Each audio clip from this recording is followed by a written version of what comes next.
अब कुछ मत पूछ विमला, लाख जतन करने के बाद भी महीने के आखिर तक हाथों में चमन्नी भी नहीं बच पाती।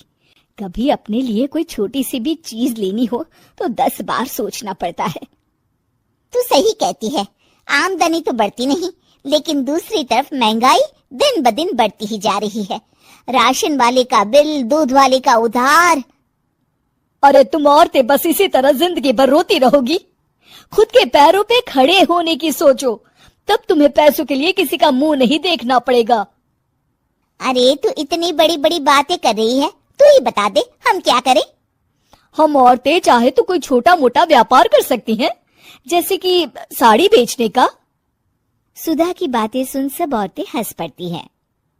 ना भाई ना, मेरे पति को ये सब पसंद नहीं है, वो तो मुझे मार डालेंगे। दूसरी औरतें भी विमला की बात से सहमति जताती है और साड़ी का व्यापार करने से मना कर देती हैं। अगले दिन सुधा अपनी सास से ये बात कहती है, बस अब यही काम रह गया था, सारा दिन यही सब सोचती रहती हो। अरे बढ़िया आई साड़ी बेचने वाली। तभी वहां सुधा का पति विवेक आता है। अपनी माँ की बात काटते हुए कहता है, अरे माँ, सुधा ठीक ही तो कह रही है। अगर ये साड़ियों का व्यापार करना चाहती है तो इसमें क्या गलत है। मुझे तो सुधा की बात पसंद आई। अरे मजाक है क्या व्यापार करना, अच्छे अच्छों की खटिया खड़ी हो जाती है। मैंने दुनिया देखी है। बेटा तुम लोग ज्यादा हवा में मत उड़ो, और फिर साड़ियाँ खरीदने के लिए पैसे कहाँ से लाएगा। तुम उसकी चिंता मत करो माँ, मैं देख लूंगा। अगले दिन विवेक अपने एक दोस्त से कुछ पैसे उधार लेकर साड़ी के कारखाने से बहुत सारी साड़ियाँ खरीद लाता है। ये लो सुधा, तुम्हारा ऑनलाइन अकाउंट बन गया है। अब लोग घर बैठे तुमसे साड़ियाँ खरीद सकते हैं। ये तो बहुत अच्छी बात है। हाँ, और इतना ही नहीं, मैंने इसमें सभी नई डिजाइन की साड़ियों की फोटो भी अपलोड कर दी है। अब बस तुम देखती जाओ। कुछ दिनों के बाद, नमस्ते, मुझे सुधा जी से मिलना है।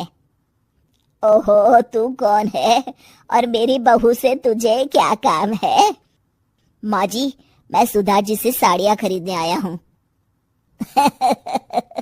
अरे बड़ा बेवकूफ है तू, इतना बड़ा मीना बाजार छोड़कर यहाँ साड़ी खरीदने आया है। तेरा ऊपर का कोई पेच ढीला है क्या। अरे माँ जी, आप नहीं जानती, आजकल ऑनलाइन का जमाना है, समय और पैसे दोनों की बचत होती है। तभी वहां सुधा आ जाती है। सुधा बिरजू को साड़ियाँ दिखाती है। क्या बात है सुधा बहन जी, आपके पास तो बहुत ही सुंदर सुंदर साड़ियाँ हैं। एक काम करिए, ये वाली दे दीजिए और ये वाली भी। छोड़िए, एक काम करिए, ये सभी ही दे दीजिए। सुधा की सास हैरान रह जाती है। अरे इतनी साड़ी का तू करेगा क्या। अरे माँ जी, मेरी बीवी पहनेगी। अरे कितनी बीवियां है तेरी। माँ जी आप भी ना, बीवी तो एक ही है। पहले तो मैं 2-4 साड़ियाँ लेने आया था, लेकिन अब पूरी 20 साड़ियाँ ले जा रहा हूँ। ये लीजिए सुधा बहन जी, आपके पैसे, चलता हूँ। धीरे धीरे सुधा के द्वारा घर में खोली गई छोटी सी दुकान चल पड़ती है और देखते ही देखते सुधा के घर ग्राहकों की लाइन लग जाती है। पैसों की आमदनी देख सुधा की सास की आंखें फटी की फटी रह जाती है। जा बहू, अब तू थोड़ा आराम कर ले, इन लोगों को मैं साड़ियाँ दिखा देती हूँ। माँ जी आप। अरे हाँ हाँ, अब जा भी। इस तरह सुधा की सास भी उसके कारोबार में हाथ बटाने लगती है।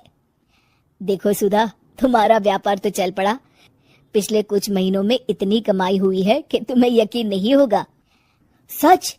हाँ, और तुम्हें पता है माँ, दोस्त से लिया हुआ उधार भी चुकता करके अच्छे खासे पैसों की बचत भी हो गई है। सुधा की सास अपनी बहू और बेटी की कामयाबी पर बड़ा खुश होती है। बहू की तरक्की देख के मैं बहुत खुश हूँ बेटा। तूने साबित कर दिया कि अगर पति का सपोर्ट मिले तो पत्नी कुछ भी कर सकती है। जी माँ जी, आपने बिल्कुल